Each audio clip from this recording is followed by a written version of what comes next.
video is to show you how to work the knit half double crochet in the pullover sweater. The sweater is worked in round so that your half double crochet stitches sit flat.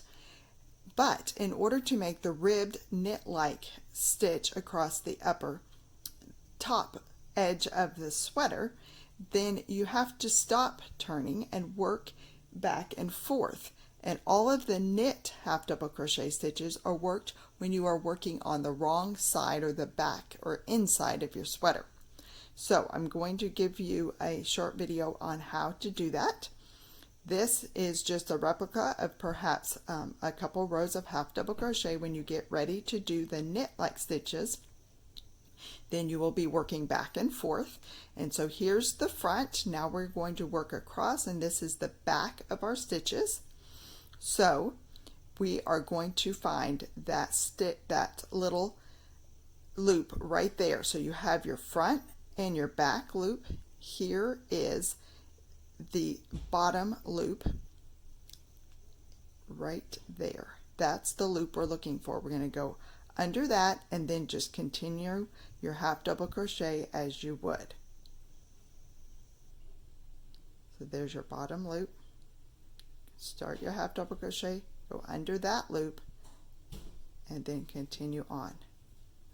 And I'll do the row of 10 here to show you what your result will look like.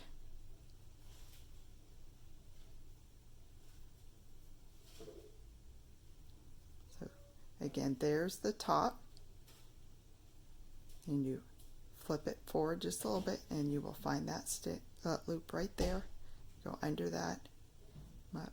It does stretch your row just a little bit, but then we'll do a row of just plain half double crochets and it kind of tightens it back up. So there's your stitch, your loop you're looking for right there.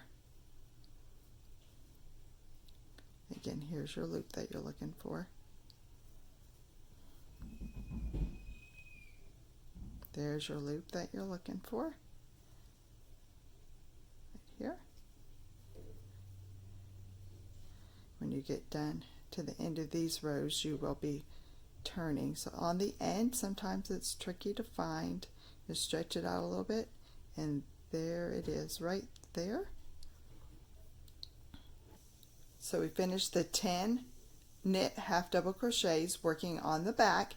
You flip it over to the right side, and you can see how that knit like stitch popped up from using that third loop on the back. So then we will do another row of regular half double crochets, because you can only, in this pattern, we're only working the knit half double crochets every other row. So then they will always be worked on the back.